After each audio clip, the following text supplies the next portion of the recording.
Few figures in history have left as profound a mark on their nation as Charles de Gaulle did on France.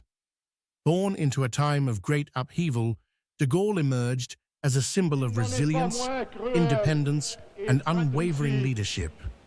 From the battlefields of World War I to the turbulent years of World War II, de Gaulle's influence shaped the course of modern-day France. Charles-André Joseph-Marie de Gaulle was born on November 22, 1890, in Lille, France. He was third of 5 children. His father, Henri, was at the time a lawyer, but went on to become a teacher. Little is known of his mother, Jeanne-Caroline Marie. At the time in France, there was a movement to end Catholicism's grip on the state. This affected Charles de Gaulle inasmuch as his parents chose for him to complete his schooling at Sacred Heart Jesuits in Belgium.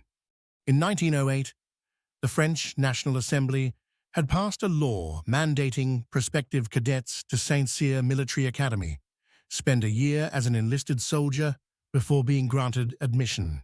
De Gaulle served 1 year in the 33rd Infantry Regiment as a private. In 1912, de Gaulle would go on to graduate from the prestigious Saint-Cyr Military Academy founded by Napoleon Bonaparte. Germany declared war on France on the 3rd of August 1914. De Gaulle's regiment, the 33rd Infantry, would march towards Belgium as part of the 2nd Division of the 5th Army. De Gaulle, a young lieutenant, would engage the Germans at Meuse River at Dinant on the 15th of August 1914. De Gaulle took a bullet to his leg and was subsequently hospitalized. De Gaulle returned to the regiment in October 1914. He volunteered to lead several reconnaissance missions into no man's land, earning him the Croix de Guerre in January 1915, and was promoted to captain. On the 10th of March, Captain de Gaulle was shot in the hand at Menil-les-Hurlus at the First Battle of Champagne. 4 months later, he returned and took command of 10th Company of the 33rd Regiment on the Aisne River. The German 5th Army attacked at Verdun on the 21st of February 1916. De Gaulle's regiment was sent to reinforce the city under the command of General Pétain. During fierce hand-to-hand trench fighting, de Gaulle was pierced by a bayonet in the thigh by a German soldier. He was then captured and carried back to a German field hospital. Believing de Gaulle was dead, Pétain awarded de Gaulle the Légion d'honneur. De Gaulle was a prisoner of war for 32 months and would attempt to escape no less than 5 times. These attempts would see him spend prolonged periods in solitary confinement, where he would gain a perspective on the war from German newspapers. This would shape his intellectual development on warfare. Imprisoned with de Gaulle was the French aviator Roland Garros. Garros enlightened de Gaulle on the utility of aircraft for observation and attack. De Gaulle would meet a Russian prisoner, Field Marshal Mikhail Nikolaevich Tukhachevsky, who had a like-minded view on the future of mechanized warfare and was convinced that the tank was the future of offensive warfare. After the First World War, de Gaulle returned to France, but with the advent of the Polish-Soviet War from 1919 to 1921, de Gaulle was back in action. Assigned to the independent Polish army, de Gaulle commanded armored forces for the first time, and he distinguished himself against Tukhachevsky's Red Army. De Gaulle married Yvonne Vendroux on the 7th of April 1921. They had 3 children, Philippe, Elizabeth, and Anne. Anne had Down syndrome and died of pneumonia at the age of 20. De Gaulle spent much of the next 2 decades lecturing and writing while continuing to serve in a variety of positions. His books included La Discorde chez l'ennemi, 1924, Le fil de l'épée, 1932, Vers l'armée de métier, 1934, and La France et son armée, 1938. He studied at the École de Guerre between November 1922 and October 1924. French military doctrine at the time favored defensive strategy and believed offensive armored warfare was too expensive and ineffective. This doctrine would contribute to France's defeat in the Second World War, proving de Gaulle correct. He was put in command of the 507th Tank Regiment, a battalion of medium Char D2s and a battalion of R-35 light tanks at Metz on the 13th of July, 1937. His promotion to full colonel took effect on the 24th of December that year. Germany invaded Poland on the 1st of September, 1939. On the 3rd of September, Great Britain and France declared war on Germany. De Gaulle would be involved in the Saarland offensive on the 7th of October against Germany's Western Front as a response to the Polish invasion. French forces withdrew amid a German counteroffensive on the 17th of October. De Gaulle was given command of the 4th Armored Division, which was to be established on May 15, 1940. Germany invaded France on the 10th of May via the rugged Ardennes forest, where the French least expected. De Gaulle had to hastily arrange his new tank brigade and was ordered to attack the Germans to give the 6th Army time to redeploy. He had around 200 tanks at his disposal, less than a third of what the unit's strength should have been. He engaged the Germans at Montcornet on May 17th with around 90 tanks. Lacking air support and being grossly outnumbered, on the 19th, he attacked the German forces again, and ignoring calls to retreat, he managed to drive the Germans back. A rare victory that elevated de Gaulle's status. De Gaulle was promoted to Brigadier General on the 1st of June 1940 and assigned Under-Secretary of State for National Defense and War on the 5th of June. 8th of June 1940. The Commander-in-Chief, Maxime Weygand, told de Gaulle that he believed France was defeated. The next day, de Gaulle went to England to meet with Winston Churchill to plead for further British assistance. Churchill would have to decline. On the 16th of June, de Gaulle learnt of France's intention to sign an armistice with Germany. Intent on continuing the fight for France, he flew again to England to find a way to help France. Churchill suggested a British-French union, but some in the French cabinet would say a Nazi province was preferable to becoming a British dominion. French Prime Minister Paul Reynaud resigned rather than accept the armistice and was replaced by de Gaulle's old commander of World War I, Philippe Pétain. Pétain would sign the armistice on June 22, 1940, with Germany, in return for holding the position of Chief of State in France. Pétain would move his government to Vichy. It would become known as the Vichy regime. In England, via the BBC on the 18th of June, de Gaulle would call for the resistance of German occupation in France.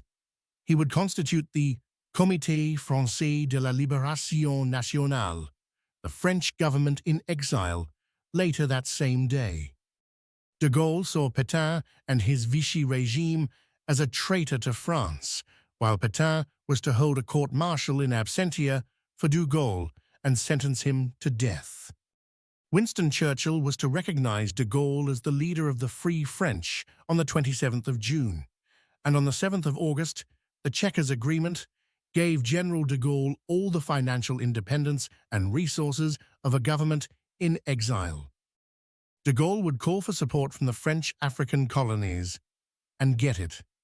In October of 1941, he would travel to Brazzaville in the Congo and form the Empire Defense Council. While de Gaulle may have enjoyed Churchill's support, the same couldn't be said about Roosevelt. He did not trust de Gaulle and did not recognize the French government in exile. Much of the D-Day plans were not shared with de Gaulle on Roosevelt's insistence. Codenamed Overlord, the D-Day operation of June 6, 1944, was the largest amphibious invasion in military history. 5 Allied naval assault divisions assaulted the beaches of Normandy, France. On the 14th of June, 1944, de Gaulle proclaimed the city of Bayeux, Normandy, as the capital of Free France. The following month, de Gaulle visited Roosevelt, who acknowledged him as a general rather than the political leader of France. De Gaulle would appeal to Roosevelt for the liberation of Paris to be made a priority. Eisenhower gave his assurance. The 25th of August 1944, symbolically, General Leclerc's division entered the outskirts of the city after a fierce battle between Allied and German forces. This would be followed by a speech from de Gaulle on the same day as de Gaulle Provisional Government of the French Republic relocated to Paris. The Germans, in retaliation, would launch an aerial and artillery attack against Paris. As the Allies pushed the Germans back, the attack ceased. To reassure the people of Paris, de Gaulle asked Eisenhower to reroute advancing American troops to do a procession through Paris.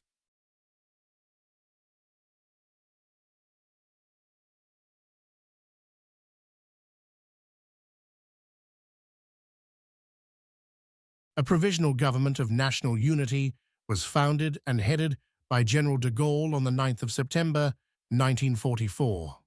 Pétain's Vichy regime was declared both unconstitutional and null and void. Pétain had been taken to Germany when the Allies invaded. He returned to France in disgrace. Philippe Pétain, chief of the French state and Verdun hero, was also condemned to death, but his sentence was commuted to life by de Gaulle, and he was imprisoned on the Île-d'Yeu. De Gaulle resigned as president of the provisional government on the 20th of January 1946 due to disagreement with the new constitution. Petty party politics would continue while de Gaulle returned to his home in Colombie to write his war memoirs. Between 1946 and 1958, the Fourth Republic had 24 separate ministries. Frustrated by the endless divisiveness, de Gaulle famously asked, "How can you govern a country which has 246 varieties of cheese?" Post-Second World War, France would see many of its colonies working towards independence. The Algerian War was particularly important inasmuch as de Gaulle is concerned. President René Coty would ask de Gaulle to form a new government in May 1958, as the war in Algeria heightened tensions within French society. In a vote, the National Assembly, which voted by 329 votes to 224 to reinstate de Gaulle as Prime Minister on the 1st of June 1958, replacing Pierre Pflimlin. De Gaulle would finally be able to rewrite the Constitution. On the 28th of September, 1958, a referendum took place, and 82.6% of those who voted supported the new Constitution and the creation of the Fifth Republic.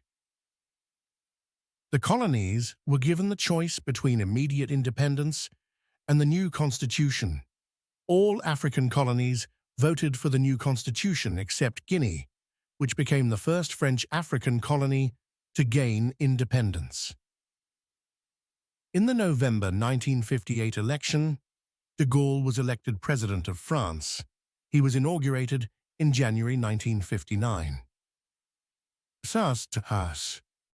France experienced rapid economic growth, known as the Trente Glorieuses, the Glorious 30, from the post-war period into the 1970s. Under de Gaulle's leadership, there was a focus on industrial modernization and state-led economic planning. On February 13, 1960, at 7:04 a.m., France detonated its first atomic bomb. This would make France the fourth nuclear power at the time. A referendum on self-determination for Algeria was held in France on the 8th of January 1961. Self-determination was approved by 75% of voters overall and 70% in Algeria. On the 22nd of August 1962, an assassination attempt was made on the life of de Gaulle. Despite over 100 rounds being shot, the assassin missed, and de Gaulle survived.